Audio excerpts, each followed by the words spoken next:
मानसरोवर, आज जो चीन में स्थित है, कभी ठमानसरोवर के नाम से विश्वविख्यात था और उसमें रहने वाले हंस तो नीले आकाश में सफ़ेद बादलों की छटा से भी अधिक मनोरम थे। उनके कलरव सुंदर नर्तकियों की नुपुर ध्वनियों से भी अधिक सुमधुर थे। उन्हीं सफ़ेद हंसों के बीच दो स्वर्ण हंस भी रहते थे। दोनों हंस बिल्कुल एक जैसे दिखते थे और दोनों का आकार भी अन्य हंसों की तुलना में थोड़ा बड़ा था। दोनों समान रूप से गुणवान और शीलवान भी थे। फर्क था तो बस इतना कि उनमें एक राजा था और दूसरा उसका वफादार सेनापति। राजा का नाम धृतराष्ट्र था और सेनापति का नाम सुमुख। दोनों हंसों की चर्चा देवों, नागों, यक्षों और विद्याधर ललनाओं के बीच अक्सर हुआ करती थी। कालांतर में मनुष्य योनि के लोगों को भी उनके गुण सौंदर्य का ज्ञान होने लगा। वाराणसी नरेश ने जब उनके विषय में सुना तो उसके मन में उन हंसों को पाने की प्रबल इच्छा जागृत हुई।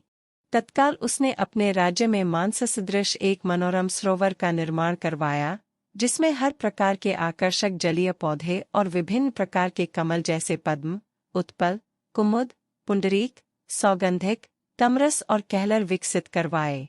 मत्स्य और जलीय पक्षियों की सुंदर प्रजातियां भी वहां बसाई गईं।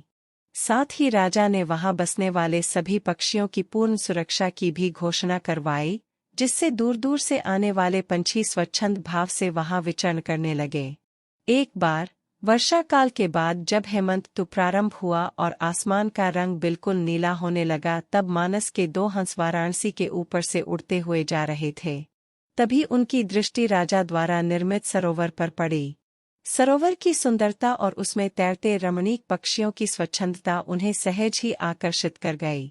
तत्काल वे नीचे उतर आए और महीनों तक वहां की सुरक्षा, सुंदरता और स्वच्छंदता का आनंद लेते रहे। अंततोगत्वा वर्षा ऋतु के प्रारंभ होने से पूर्व वे फिर मानस को प्रस्थान कर गए।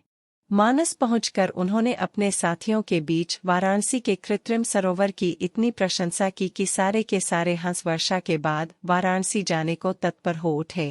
हंसों के राजा युधिष्ठिर और उसके सेनापति सुमुख ने अन्य हंसों की इस योजना को समुचित नहीं माना। युधिष्ठिर ने उनके प्रस्ताव का अनुमोदन न करते हुए यह कहा कि पंछी और जानवरों की एक प्रवृत्ति होती है, वे अपनी संवेदनाओं को अपनी चीखों से प्रकट करते हैं, किंतु जंतु जो कहलाता है, मानव बड़ी चतुराई से करता है, अपनी भंगिमाओं को प्रस्तुत जो होता है, उनके भावों के ठीक विपरीत। फिर भी कुछ दिनों के बाद हंसराज को हंसों की जिद के आगे झुकना पड़ा और वह वर्षा ऋतु के बाद मानस के समस्त हंसों के साथ वाराणसी को प्रस्थान कर गया। जब मानस के हंसों का आगमन वाराणसी के सरोवर में हुआ और राजा को इसकी सूचना मिली तो उसने अपने एक निषाद को उन दो विशिष्ट हंसों को पकड़ने के लिए नियुक्त किया। एक दिन युधिष्ठिर जब सरोवर की तट पर स्वच्छंद भ्रमण कर रहा था, तभी उसके पैर निषाद द्वारा बिछाए गए जाल पर पड़े। अपने पकड़े जाने की चिंता छोड़ उसने अपनी तीव्र चीखों से अपने साथी हंसों को तत्काल वहां से प्रस्थान करने को कहा, जिससे मानस के सारे हंस वहां से क्षण मात्र में अंतर्धान हो गए। रह गया तो केवल उसका एकमात्र वफादार हमशक्ल सेनापति सुमुख। हंसराज ने अपने सेनापति को भी उड़ जाने की आज्ञा दी, मगर वह दृढ़ता के साथ अपने राजा के पास ही जीना मरना उचित समझा। निषाद जब उन हंसों के करीब पहुंचा तो वह आश्चर्यचकित रह गया, क्योंकि पकड़ा तो उसने एक ही हंस था, फिर भी दूसरा उसके सामने निर्भीक खड़ा था।